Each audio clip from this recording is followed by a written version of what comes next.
땅 높이 계신 주께 우리 맘을 열어 높여 모든 영광 돌리세. 주 사랑하는 다 주께 나와 높이세. 주를 내 영원해.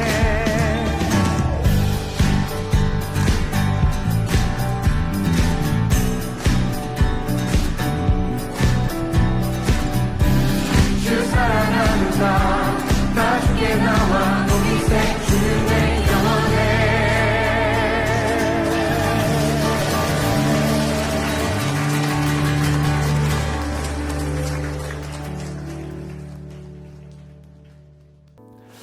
할렐루야. 다시 한 번 더 이 자리에 나오신 여러분 한 분 한 분을요 진심으로 환영하고요 또 축복합니다. 우리 폴트 공동체 예배는요 매주일 오전 11시 회화역 4번 출구 근처에 있는 한성 에듀센터 2층에서 예배 드립니다. 이 시간 영상으로 함께하고 계시는 분들도요 용기를 내어서 현장에 나와 함께 예배하는 여러분 되시기를요 간절히 소망합니다. 우리 폴트 공동체는요 여러분이 나오시기를요 기도하며 기다리며 기대하고 있겠습니다. 네, 우리 이 시간 가슴에 손을 얹고 이렇게 고백해 볼까요? 예수님은 나의 길 되십니다. 예수님은 나의 진리 되십니다. 예수님은 나의 생명 되십니다. 이 시간 정말 우리의 길과 진리, 생명 되시는 예수님을 만나는 여러분 한 분 한 분 되기를 예수님의 이름으로 축복합니다. 네, 오늘은 창세기 1장 1절과 2절 단 2절의 말씀을 통하여서요 모든 것의 시작이라는 제목으로 하나님의 은혜를 함께 나누도록 하겠습니다. 오늘은요 한 가지 질문으로 설교를 시작하려고 해요. 그 질문은 바로 이것입니다. 여러분은 성경 속에서 가장 믿기 어려운 사건은 무엇인가요? 라는 질문이에요. 제가 리더십 드라곤은 한번 나눴던 질문인데요. 이 시간 여러분과 함께 다시 한번 나누고 싶습니다. 지금 여러분 머릿속에 한번 떠올려 보시겠어요? 성경 속에 기록된 사건 중에서 가장 믿기 어려운 사건이 어떤 것일까? 가장 믿어지지 않는 사건은 어떤 것일까? 너무나도 슬픈 것은 성경 속의 사건을 생각하려 하는데 어떤 사건이 있었는지 생각나지 않는다는 것이 정말 큰 슬픔인데요. 그런 분들은 없을 거라고 생각이 되고요. 이러한 질문에 아마 여러분 저마다의 대답이 있을 거예요. 이러한 질문을 들었을 때 많은 청년들은 이렇게 대답합니다. 누군가는요, 저는 예수님이요 물 위를 걸었다라는 게 믿어지지 않아요. 혹은 저는 오병이어로 5,000명을 먹이고도 몇 바구니를 남겼죠? 12바구니를 남겼다는 것이 믿어지지 않아요. 그리고 저는요 죽은 나사로가 다시 살아나고 심지어 예수님께서 다시 부활하셨다라는 게 믿어지지 않아요 라고 이야기하는 청년들을 만났습니다.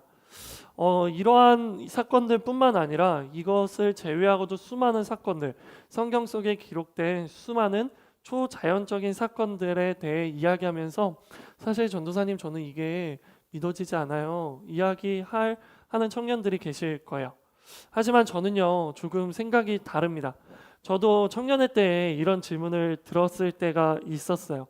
그래서 저도 이 질문에 대해서 나는 무엇이 가장 믿어지지 않는가에 대한 고민들을 좀 해보았는데요. 부끄러운 것은 그 사건이 한 가지가 아니었다라는 거예요. 저한테는 굉장히 많은 사건들이, 굉장히 많은 일들이, 성경 속에 기록된 내용들이 믿어지지 않은 내용들이 너무나도 많이 있었어요. 그러면서 고민과 갈등을 하는 과정 가운데 제가 그 당시 활동했던 한 선교 단체에서요 한 명의 목사님의 간증을 듣게 되었습니다. 그 간증이 제게 큰 인사이트를 주었고 그 간증을 통해서 이러한 일들이, 이러한 마음들이, 생각들이 조금은 변화되는 그런 계기가 되었어요. 그렇기 때문에 이 시간 여러분에게 제가 들었던 그 간증을 설명드리도록 하겠습니다. 이 일화는요 제가 한 선교단체에서 활동하던 당시 직접 들었던 간증의 내용이에요. 제가 20대 초반에 활동하던 선교단체에서요 연세가 지긋하신 목사님을 만나게 되었는데요. 그 목사님은 탈북자셨습니다. 특별히 북한 내에서 그분의 스펙은 누가 함부로 무시하지 못할 정도였어요. 그 당시 말로만 듣던 김일성 정치대학 중등반 그리고 김일성 종합대학 정치경제학부를 졸업하셨다고 해요.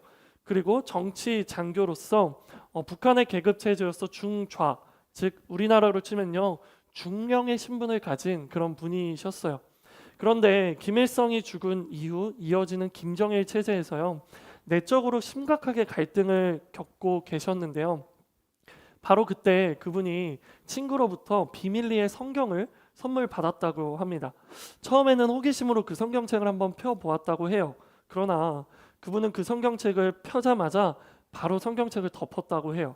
왜냐하면요 성경의 가장 첫 구절, 성경의 시작을 읽고 이건 말도 안 되는 이야기다 라는 생각이 들었기 때문이라고 하셨어요. 사랑하는 여러분, 성경의 가장 첫 구절, 성경의 시작은 뭐라고 기록되어 있죠?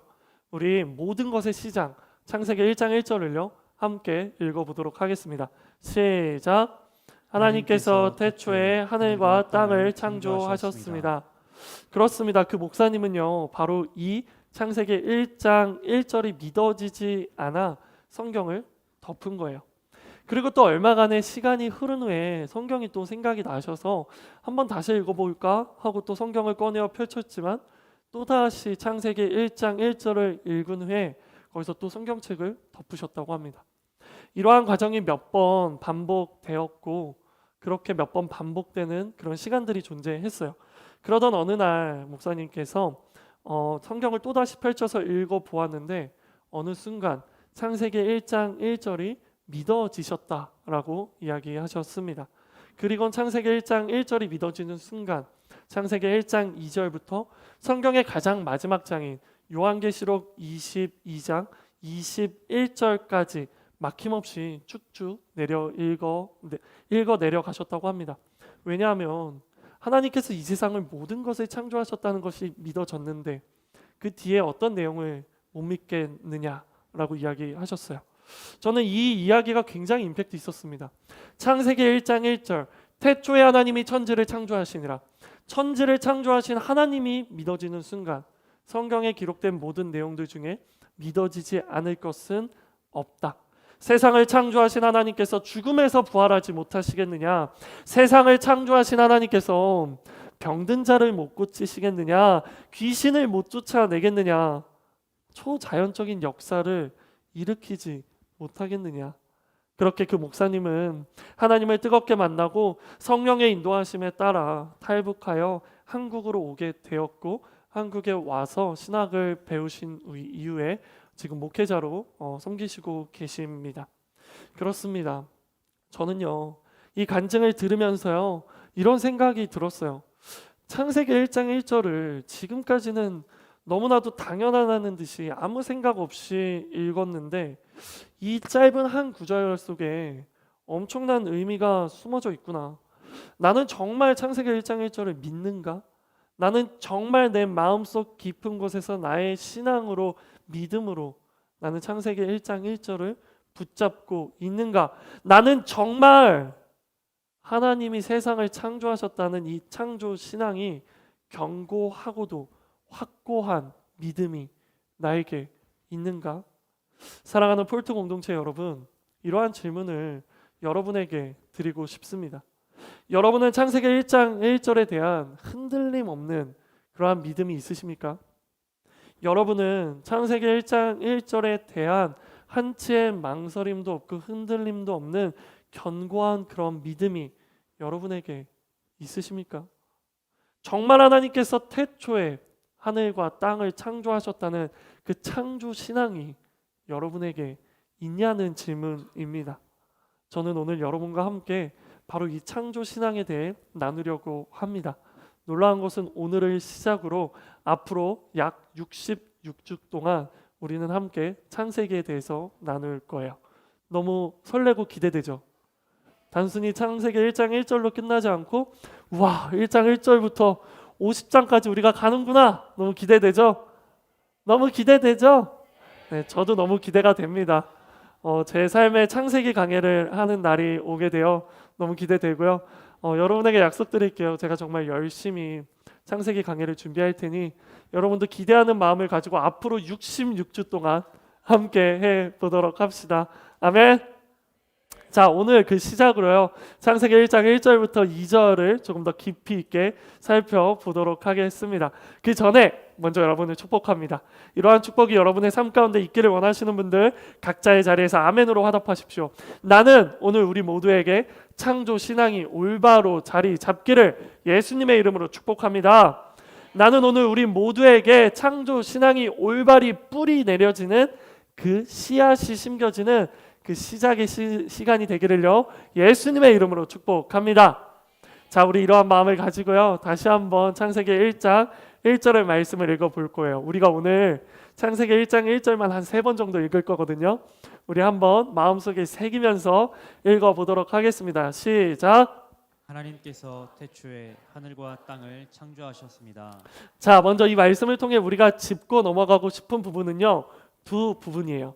볼펜이 있으신 분들은 체크해 주시겠어요? 하나는 창조라는 단어이고요. 또 하나는요 하늘과 땅이라는 단어입니다. 오늘 설교의 중심적인 내용은 창조라는 단어 그리고 하늘과 땅이라는 단어, 이 단어들에 대해서 집중적으로 살펴보려고 해요. 자, 먼저 창조라는 단어부터 살펴보도록 하겠습니다.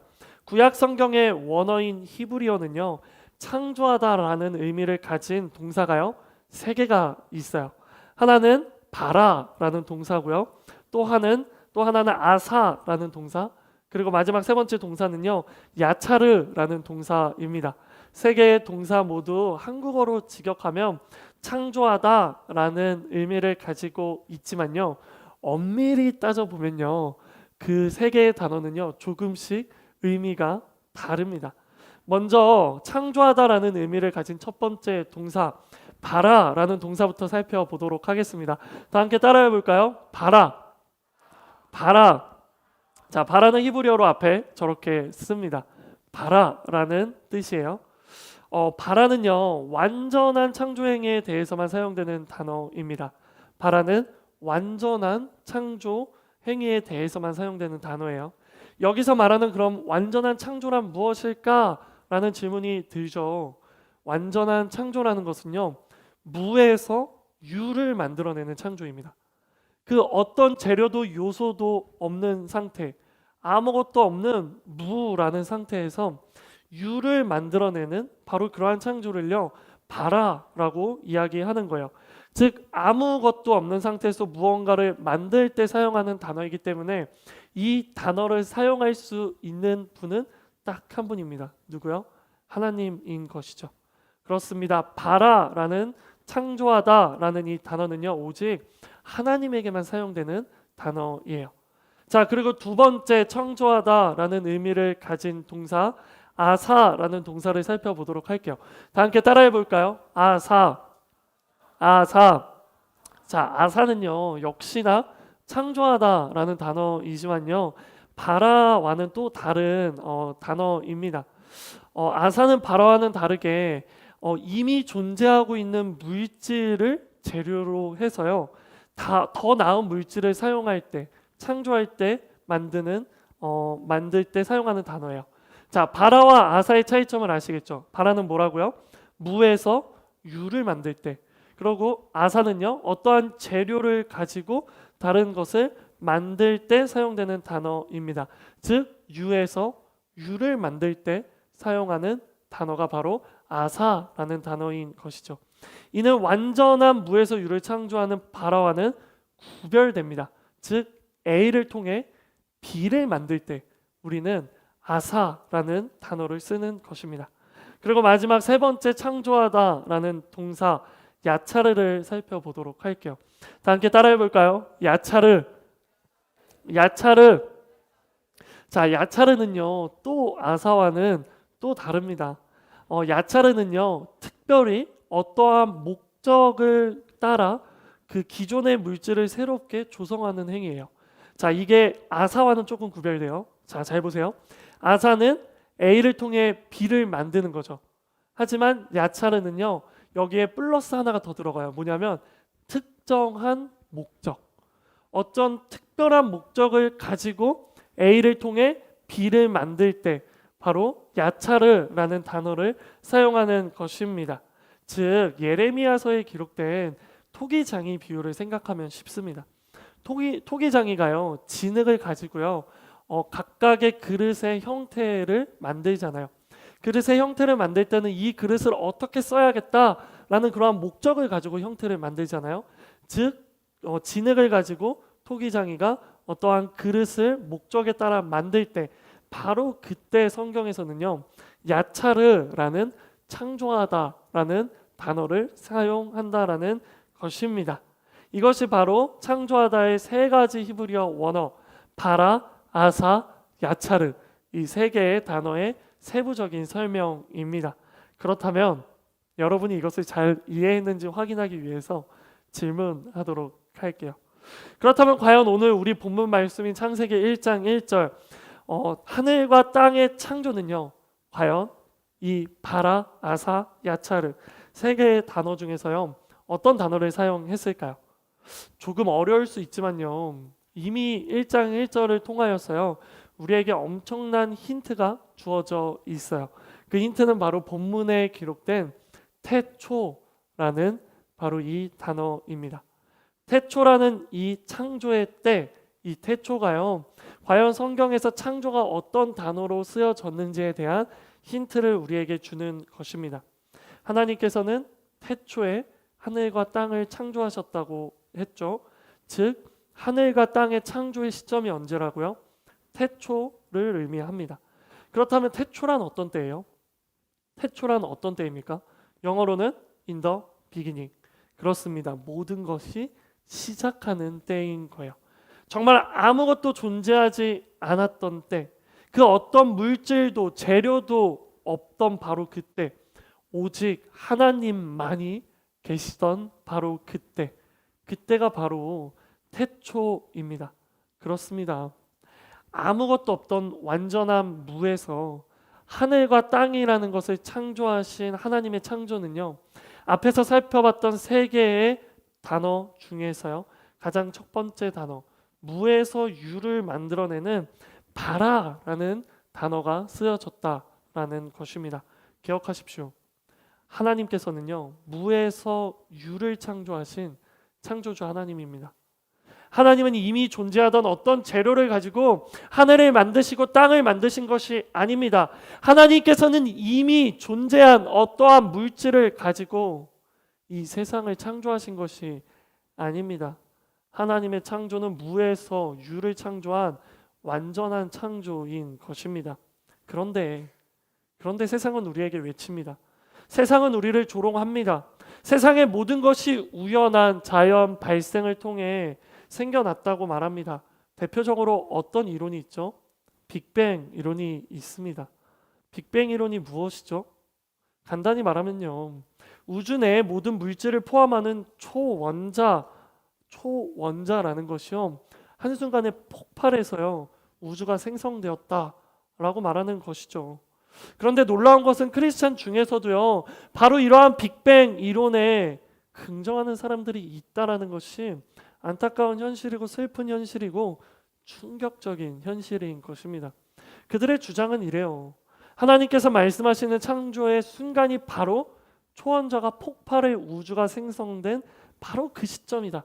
하나님께서는 무에서 유를 만드신 것이 아니라 하나님께서는 초원자를 폭발시켜서 그 빅뱅 이론을 일으키신 빅뱅을 일으키신 분이 바로 하나님이고 하나님은 그 빅뱅을 통하여서 이 세상과 온 우주를 창조했다라고 이야기하는 것이죠. 그런데 여러분 이것은요 사실이 아닙니다. 이것은요 전혀 성경적이지 않습니다. 왜냐하면 성경에서 말하는 창조란 바라의 창조입니다. 즉 무에서 유의 창조죠. 여기서 말하는 무라는 것은요 초원자조차도 없는 그 어떤 작은 물질조차도 존재하지 않는 완전한 무를 의미한다라는 것을 기억하시기 바랍니다. 따라서 태초에 우주라는 공간 자체가 있다는 것도 성경적이지 않고요. 그 우주 공간 안에 물질 혹은 초원자가 존재한다라는 것도 성경적이지 않아요. 사랑하는 폴트 공동체의 여러분, 다시 한번 말씀드립니다. 하나님의 창조는 완전한 창조, 무에서 유를 만드는 창조입니다. 제가 이렇게 얘기하면요, 여기 혹은 또 이 설교를 듣고 있는 유튜브의 수많은 무신론자들이 제게 이야기하겠죠. 빅뱅 이론의 빅자도 모르면서 무슨 그런 얘기를 하냐. 너가 과학을 알면 얼마나 안다고 그런 얘기를 하냐. 너가 뭘 공부했길래 이런 얘기를 하냐. 너가 얘기하는 건 너무 비과학적이다 라고 이야기하겠죠. 그렇습니다. 이렇게 얘기하는 저희 크리스찬들을 향해 세상은 이렇게 얘기하죠. 그건 너무 비과학적이지 않나? 이런 질문을 하는 세상에게, 그리고 청년들에게 이렇게 묻고 싶습니다. 그렇다면 그건, 여러분이 주장하는 그건 너무 비성경적이지 않나요? 여러분, 이러한 말을 어떻게 생각하세요? 그건 너무 비과학적이지 않냐라는 비판과 비난에 이렇게 얘기하지 않는 건 비성경적이다 라고 말하는 저의 이러한 대답에 어떻게 생각하세요? 이 두 개를 주장하는 사람들은요, 결국에는요, 평행 논리인 거예요. 결코 합의되지 않는 생각이죠. 왜요? 출발도 다르고 과정도 다르고 끝도 다른, 결코 합의할 수 없는 두 주장이기 때문이에요. 그리고 합의할 생각조차 없는 생각이기 때문입니다. 우리를 향해 하나님의 창조가 비과학적이라고 말하는 세상은요, 애초부터 우리의 성경의 창조론에 대해 믿을 생각이 없습니다. 창조론을 비판하고 비난하고자 할 목적으로 우리에게 그렇게 이야기하는 것이죠. 그렇습니다, 여러분. 비과학적이냐라는 질문, 비성경적이지 않냐라는 그 성경적인 그 질문, 이 두 가지 외침, 두 가지 선택의 기로, 그 두 가지 선택의 기로가 이제 여러분에게 펼쳐져 있는 것입니다.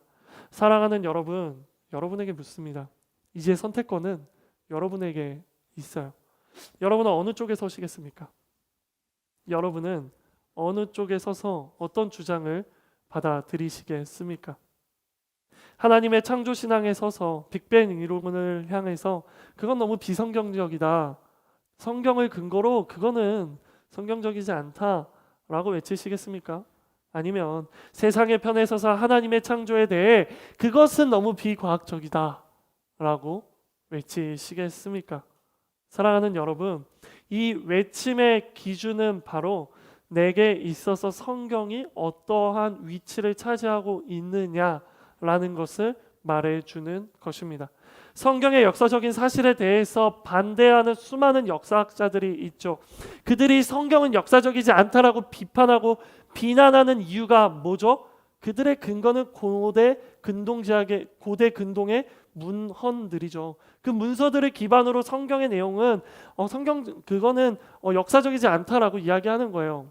즉 고대 문서를 기준으로 성경을 해석하기 때문에 그것은 성경은 역사적 사실이 아니라고 말하는 거죠. 하지만 하나님을 믿고 성경을 하나님의 말씀이라 믿는 우리는요, 고대 문서를 기준으로 하는 것이 아니라 성경을 기준으로 하여 이 역사를 바라봐야 한다라는 것입니다. 사랑하는 폴트 공동체 여러분, 여러분의 기준은 무엇입니까? 과학입니까? 성경입니까? 역사적인 문헌입니까? 성경책입니까? 여러분의 믿음의 기준은 무엇입니까? 이 시간 간절히 바라옵기는 나는 여러분의 믿음의 기준이 하나님이기를 예수님의 이름으로 축복합니다. 나는 여러분의 믿음이 성경이기를 예수님의 이름으로 축복합니다. 하지만 문제가 있죠. 그걸 믿어지지 않는다라는 거예요. 성경이 내 믿음의 기준이 아니라는 게 문제죠.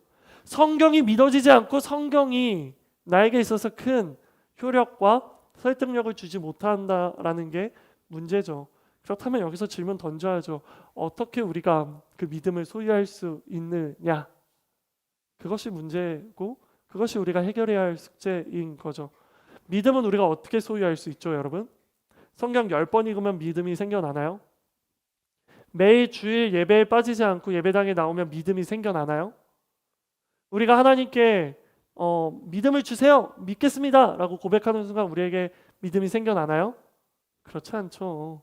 믿음을 우리가 가질 수 있는 방법은 무엇이죠? 너무나도 명확합니다. 하나님께서 우리에게 믿음을 주셔야 하는 것이죠.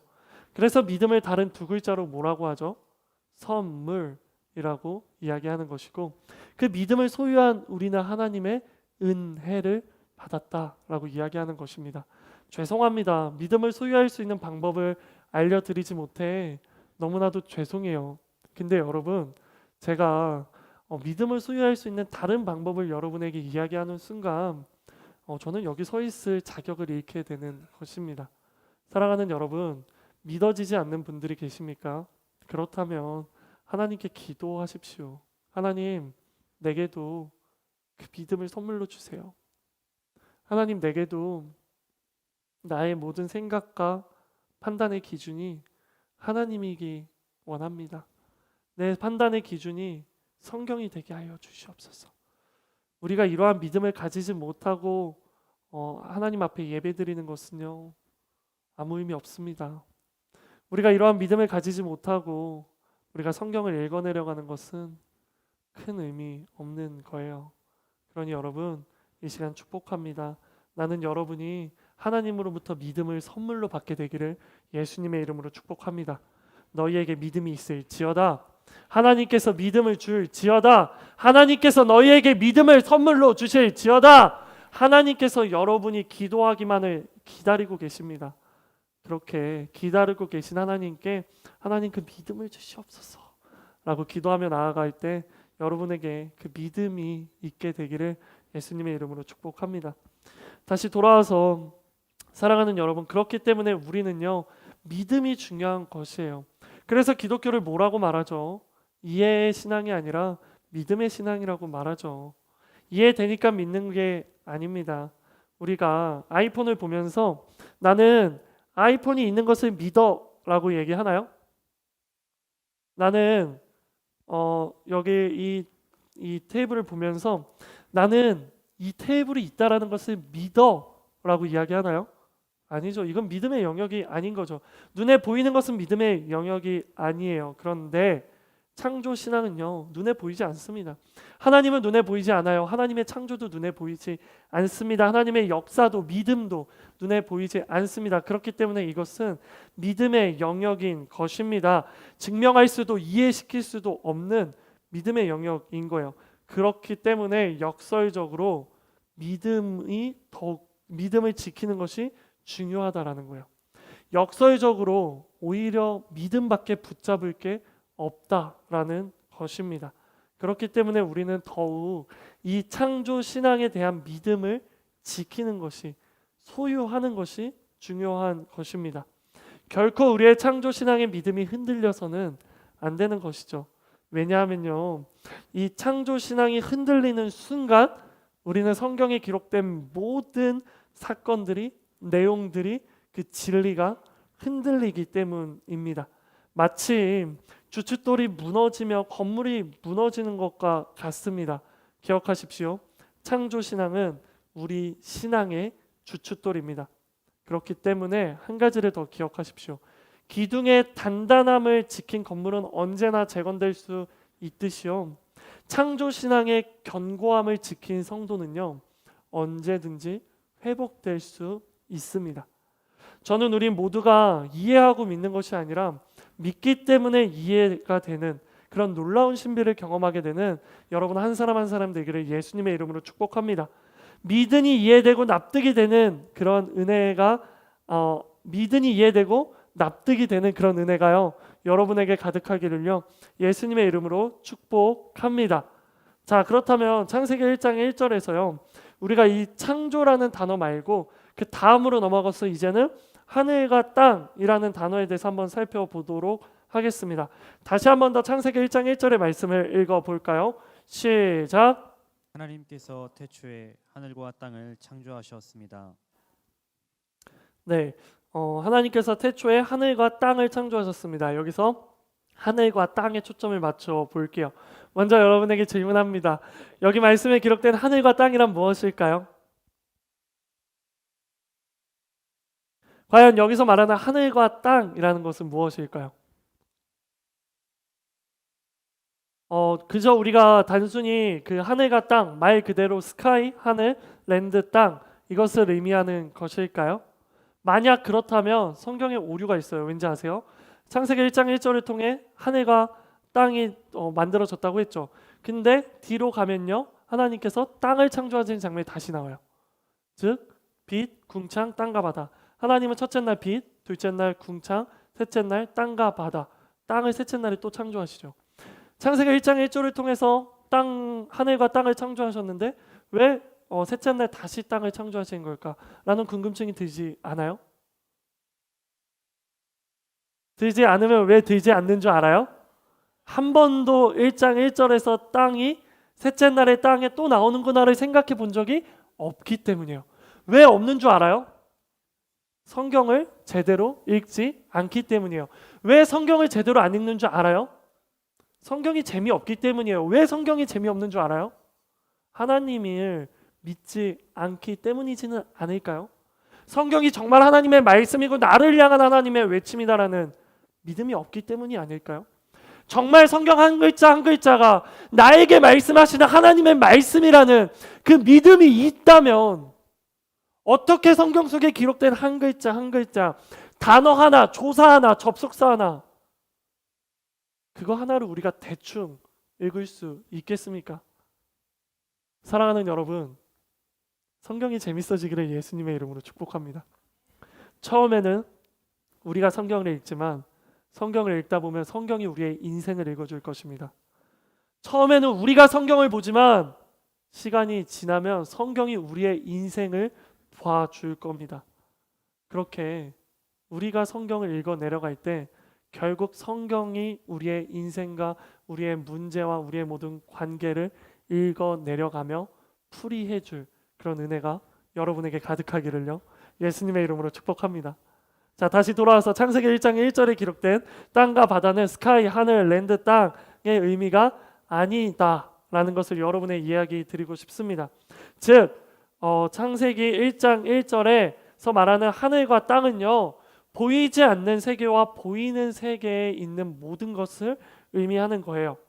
자, 이게 무슨 말입니까? 여러분이 이해할 수 있도록 조금 더 차근차근 설명을 드리도록 할게요. 먼저 예수님께서 가르쳐 주신 기도를 뭐라고 하죠? 주기도문이라고 하죠. 주기도문은 성경에 기록되어 있죠. 마태복음 6장 9절부터 13절에 기록되어 있어요. 마태복음 6장 9절부터 13절에 기록된 주기도문에 이런 구절이 있죠. 뜻이 하늘에서 이룬 것 같이 땅에서도 이루어지리다 라는 기도가 놀랍지만 있어요. 여러분, 주기도문에 여기서 하늘과 땅은요, 우주 공간과 지구를 가리키는 단어가 아니에요. 여기서의 하늘과 땅은요, 실제 영역과 이를 구별하는 초월의 영역, 그 실제 영역과 초월의 영역을 의미하는 것입니다. 즉 하늘은 초월의 영역, 땅은 실제 영역인 거예요. 이거에 대한 부가 설명으로 골로새서 1장 16절 말씀을 살펴볼 수 있어요. 우리 함께 읽어보도록 할까요? 시작. 이는 하늘과 땅에 있는 모든 것들, 곧 보이는 것들과 보이지 않는 것들, 보좌들과 주권들과 권력들과 권세들이 하나님의 아들 안에서 창조됐기 때문입니다. 만물이 아들로 인해 창조됐고 아들을 위해 창조됐습니다. 자, 여기서 주황색 글씨 하늘과 땅에 있는 모든 것들, 곧, 너무 친절하죠. 하늘과 땅에 있는 모든 것들이 어떤 건지 곧이라고 쓰고 또 이 설명해 주고 있어요. 하늘과 땅에 있는 모든 것들, 곧 보이는 것들과 보이지 않은 것들이라고 기록되어 있어요. 다시 말해 창세기 1장 1절에서의 하늘과 땅에서 하늘은 보이지 않는 것들, 초월의 영역, 땅은요 보이는 영역, 바로 실제 영역을 의미하는 것입니다. 다시 말해 창세기 1장 1절은요, 하나님께서 아무것도 없던 태초의 때에 하늘과 땅, 즉 보이는 것들과 보이지 않는 모든 것을 창조하셨다라는 설명인 것이죠. 바로 이러한 결론에서 우리는 놀라운 사실 하나를 발견할 수 있습니다. 그것은 바로요, 창세기 1장 1절은 곧 하나님의 창조의 모든 것을 집약하고 있다라는 거예요. 창세기 1장 1절은 단순히 하늘과 땅이라는 스카이와 랜드를 창조한 그런 구절이 아닙니다. 창세기 1장 1절에서 이미 끝났습니다. 하나님께서는 보이는 것들과 보이지 않는 모든 것들을 창조하셨다. 하나님은 이 세상에 있는 모든 것들을 이미 창세기 1장 1절에서 하늘과 땅이라는 단어를 통하여서 창조하셨다라는 것입니다. 그렇기 때문에 우리는 창세기 1장 2절부터 읽어 내려갈 때 이런 생각을 가지고 있어야죠. 아, 창세기 1장 1절은 6일간의 창조 전체의 요약이구나. 그렇다면 창세기 1장 2절은 뭐지? 창세기 1장 2절은 바로 창세기 1장 1절에 대한 세부적인 내용이겠구나. 즉 창세기 1장 2절은 창세기 1장 1절과 시간상으로 순서가 배치된 게 아니라 서술 형식으로, 즉 그 내용에 대한 서술의 형식으로 배치가 되어 있는 거구나 라는 것입니다. 기억하십시오. 창세기 1절과 2절은요 시간적인 순서가 아니라 서술상의 순서입니다. 이러한 의미를 기억하고 이러한 측면에서 우리는 창세기 1장 2절을요 다시 한 번 더 읽어보도록 할게요. 시작. 땅은 형태가 없고 비어 있었으며 어둠이 깊은 물 위에 있었고 하나님의 영은 수면 위에 움직이고 계셨습니다. 자, 1장 1절에서 하늘과 땅을 창조하셨다. 보이지 않는 것과 보이는 모든 것을 창조하신 하나님께서 2절에 가서 어디에 초점을 맞추죠 이제? 2절 1절에 제일 첫 번째 단어가 뭐예요? 땅에 초점을 맞추잖아요. 여러분 너무 어려워하지 마요. 제가 어려운 얘기를 하지 않습니다. 알겠죠? 자, 다시 창세기 1장 2절은 어디에 초점을 맞추죠? 와, 맞아요. 땅에 초점을 맞추는 거예요. 1장 1절에서 하늘과 땅을 창조를 말씀해 주셨다면 2절에서는 이제 그 땅이 뭐라고 했죠? 보이는 영역, 실제 영역에 대한 창조에 대해서 보다 깊이 있게 섬세하게 세부적으로 하나님께서 설명해 주고 계시는 것입니다. 이 얼마나 하나님의 친절함이 느껴집니까? 그렇습니다. 그렇게 하나님은 땅의 창조에 대한 구체적인 설명들을요 2절부터 시작해서 이어가시는 것입니다.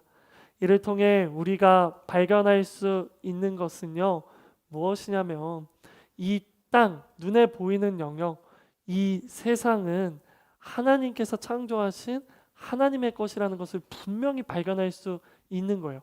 이러한 발견이 우리에게 있을 때 그렇다면 하나님이 창조하신 이 땅 가운데서 우리가 어떻게 살아가야 할까라는 것도 발견할 수 있는 거예요. 어떻게요? 이 땅을 어떻게 살아가야 돼요? 예수님이 말씀해 주셨죠. 하늘에서 뜻이 이루어진 것 같이 땅에서도 하나님의 뜻이 이루어지게 하소서. 즉 이 땅을 살아갈 때 우리는 하나님의 뜻이 이 땅 가운데 이루어질 수 있도록 살아가야 한다라는 것입니다. 이 시간 여러분을 축복합니다. 나는 여러분이 이 세상을 등지고 살아가는 삶이 아니라 이 세상을 예수 그리스도의 빛으로 비추는 삶을 살아가기를요 예수님의 이름으로 축복합니다. 나는 여러분이 이 세상도 하나님이 창조하신 하나님의 뜻이 이루어져야 하는 세상인 것을 깨닫고요 세상 가운데 하나님의 뜻이 세워지는데 최선을 다해 힘쓰며 살아가는 여러분 한 사람 한 사람 되시기를 예수님의 이름으로 축복합니다. 그래서 예수님은 우리에게 너는 이 세상을 밝게 비추는 빛이다 말씀하셨고 너는 이 세상을 썩지 않게 부패하지 않게 만드는 소금이다 라고 우리에게 그런 정체성을 부어주신 것입니다. 이제 말씀을 정리합니다. 설교를 시작하면 여러분에게 성경에서 가장 믿기 어려운 사건이 무엇이냐 라는 질문을 했죠. 저는 확신해요. 그 질문은 바로 창세기 1장 1절이라고 확신합니다. 그렇습니다. 우리가 오늘 살펴본 대로요 단순히 눈에 보이는 하늘과 땅을 창조한 사건이 아니라 하나님의 완전한 창조, 6일간의 창조, 하나님의 창조 역사가 집약되고 요약되어 있는 사건이 바로 창세기 1장 1절인 것이에요. 바로 그 창조의 사건이 성경에서 가장 믿기 어려운 사건일 것입니다. 하지만 여러분, 우리에게 이러한 하나님의 창조 역사에 대한 분명한 믿음이 있다면요 우리가 이러한 창조 신앙을 분명하게 붙잡고 있다면요, 창세기 1장 2절부터 시작하여 아직 이루어지지 않을 그 마지막 때에 대한 기록, 요한계시록 22장 21절까지 성경의 맨 끝까지 그 사건 중에서요, 우리가 결코 믿지 못할 사건은 없는 것입니다. 왜냐하면 이 세상의 창조주가 하지 못할 일이 무엇이 있겠습니까? 모든 것의 창조주 되시는 하나님에게 어떤 제약이, 어떤 한계가, 어떤 능치 못함이 있겠습니까? 그러니 사랑하는 폴트 공동체 여러분, 나는 여러분에게 창세기 1장 1절이 온전히 믿어지는 믿음이 있게 되기를 간절히 소망합니다. 나는 여러분에게 하나님의 창조신앙이 성경에 있는 그대로 믿어지는 역사가 있기를 간절히 소망합니다. 그렇게 여러분에게 창조신앙이 분명하게 자리 잡혀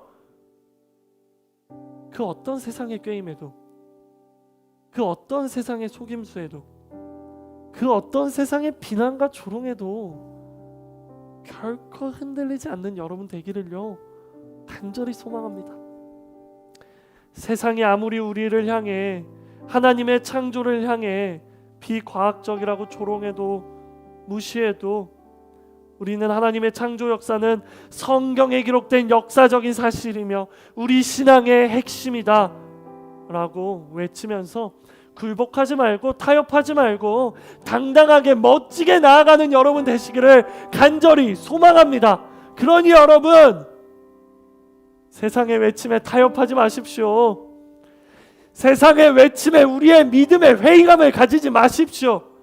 세상의 근거에 우리의 믿음을 내려놓지 마십시오. 타협하지 말고 의심하지 말고 진화론과 빅뱅 이론과 당당하게 맞서 싸워 세상 가운데 하나님의 창조를 전하고 드러내는 그런 귀한 여러분 한 분 한 분 되기를요 예수님의 이름으로 축복합니다. 우리가 외쳐야 할 것 한 가지입니다.